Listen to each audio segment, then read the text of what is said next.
Bonjour à tous, on se retrouve aujourd'hui à Beaune. Laissez-moi vous faire découvrir un produit phare dans une entreprise iconique à Beaune, l'entreprise Fallo. Et donc venez avec moi, on va à la moutarderie.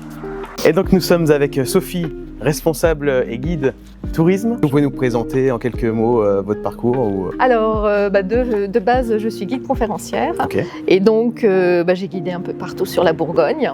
Et puis, il y a une quinzaine d'années de cela, j'ai commencé à travailler pour Fallo de façon ponctuelle. Et puis, peu à peu, je me suis un peu plus investie pour l'entreprise, qui a été en quelque sorte victime de son succès, parce qu'on a aujourd'hui la chance d'accueillir beaucoup de visiteurs dans le contexte de visites guidées, grâce à nos 2 parcours de visite. Et donc, par exemple, en 2025, on a accueilli 60 000 visiteurs, ce qui est pas mal. Ce qui est pas mal. Devant vous, le bâtiment d'origine. Donc, c'est là qu'on fabrique encore aujourd'hui toutes nos moutardes. Donc, c'est une entreprise qui date de 1840. Aujourd'hui, le petit-fils d'Edmond Fallo, Marc des Arméniens, est à la tête de la moutarderie. Super. Et si on va visiter, ça vous dit?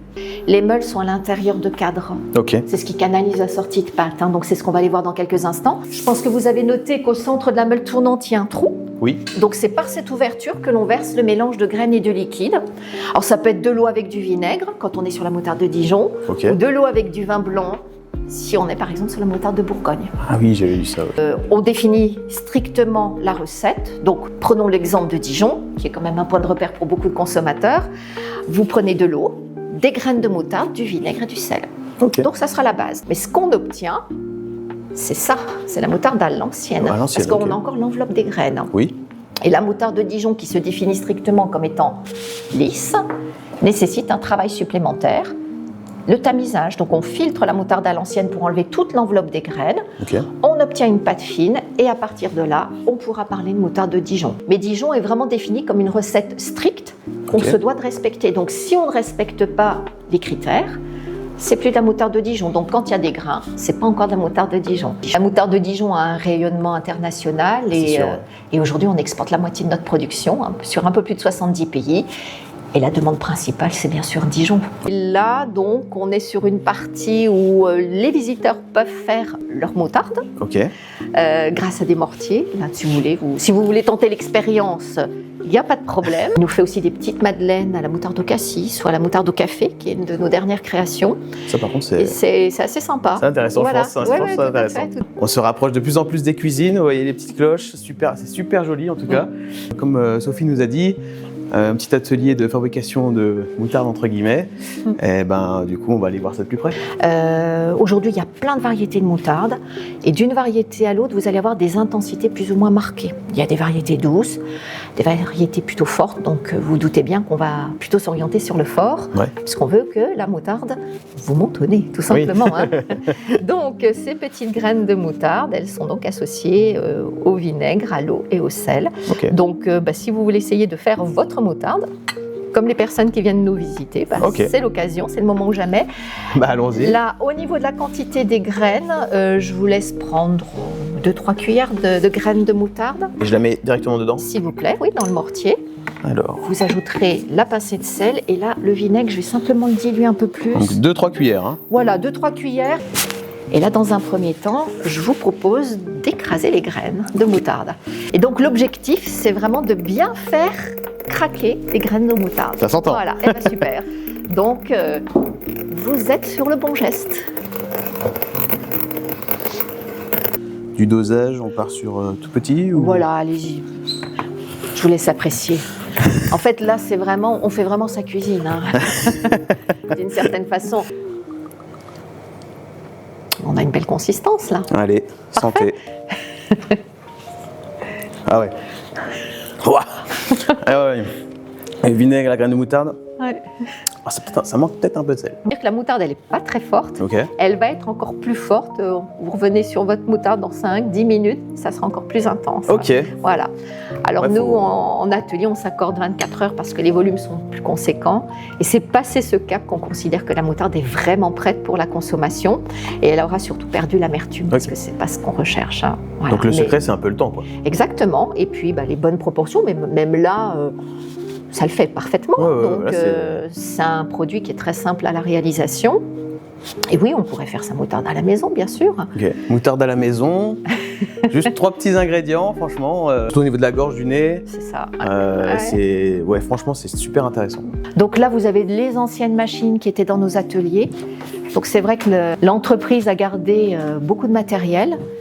Et donc c'est justement parce qu'il y avait encore tout ce patrimoine qui a eu l'idée de mettre en place déjà ce parcours de visite. Les machines qui étaient là, c'est les machines qui étaient utilisées du coup dans l'atelier que je vais vous présenter tout à l'heure. Juste. Donc en fait, ça n'a jamais été un lieu de fabrication ici. Okay, On a simplement mis en scène un atelier grâce aux anciennes machines qui étaient auparavant donc sur la partie production. C'est impressionnant. Hein. Mais dans un atelier, on ne peut pas voir la meule en direct. Okay. Elle est à chaque fois à l'intérieur d'un cadre. Donc auparavant, c'était des cadres en bois. Ouais. Et là, vous voyez de notre côté la gouttière. La réception du... Et donc, c'est de cette gouttière que sort constamment la pâte de moutarde à l'ancienne. Ok. Et donc, quand on voulait de la moutarde de Dijon, on prenait donc la moutarde à l'ancienne et on la dirigeait sur les tamis. Et c'est ça qui va nous permettre d'avoir la moutarde de Dijon. Qui était récupérée en contrebas. Génial. Voilà. Donc, quand on verse la moutarde dans les cuves, il peut y avoir des bulles d'air. Donc, le fait de malaxer tranquillement, ça va éviter que l'air agisse et donc oxyde la pâte. C'est vrai que comme on est à la maison, parfois on laisse la moutarde à l'air libre dans le frigo, admettons, et elle devient un peu noire sur le dessus. Pensez toujours à soit filmer au contact, soit fermer le bocal. Sinon, c'est la surprise. Exactement. Et donc là, ce que vous avez, donc c'était des jarres, alors à l'origine à verjus. Okay. Parce que à l'origine, la moutarde de Dijon se faisait avec du jus de raisin vert. Okay. Le jus de raisin vert, le verjus n'est plus utilisé depuis la fin du 19e siècle, depuis qu'on a connu la crise phylloxéra en Bourgogne. Et donc ça touchait du coup les vignes. Exactement, c'est ça. C'est ce qui a dévasté le vignoble en Bourgogne. Et donc à ce moment-là, les moutardiers s'étaient orientés sur un vinaigre blanc coupé à l'eau. Et aujourd'hui, la moutarde de Dijon est toujours faite sur une base de vinaigre. Donc on n'est plus sur la recette d'origine. Ok. Voilà. Allez, on va devenir une graine de moutarde.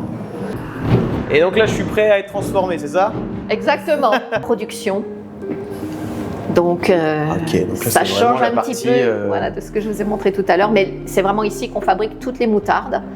Donc les meules de pierre, elles sont ici, mais en effet, elles n'apparaissent pas en direct puisqu'elles sont à l'intérieur de cadres. C'est vrai que ça ressemble quand même à ce que je vous ai montré tout à l'heure.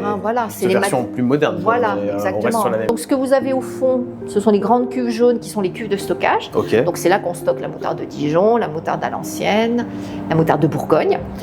L'intérêt, c'est que le consommateur ait un produit qui soit le plus récent possible, parce que justement avec le temps, le goût et l'intensité de la moutarde disparaissent. En fait, on ne peut pas garantir une moutarde forte indéfiniment.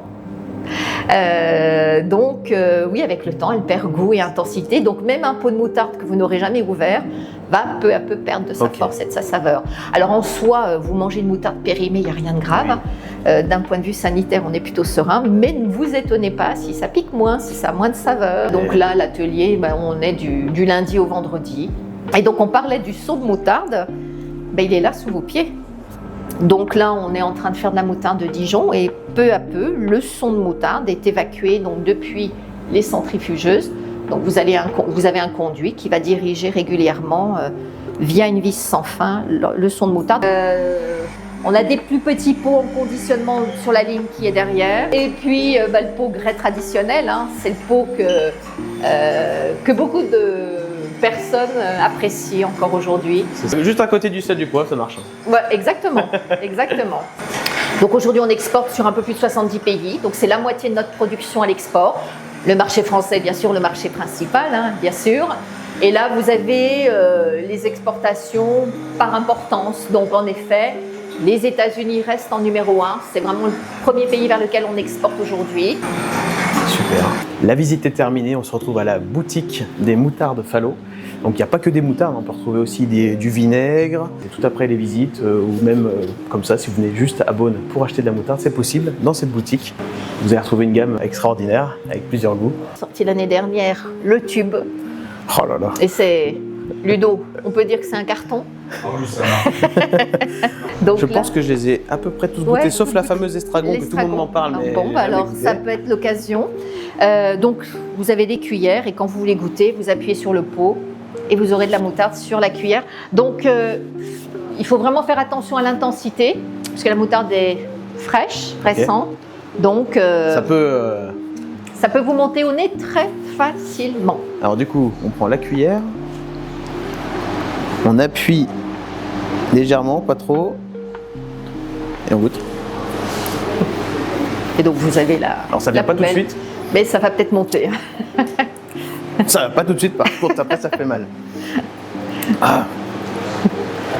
Alors au début, le goût de la moutarde bien prononcé, et après l'estragon qui vient... Ouais, on le sent bien l'estragon. Plutôt à la fin. Je pense que ça va être très intéressant pour la recette.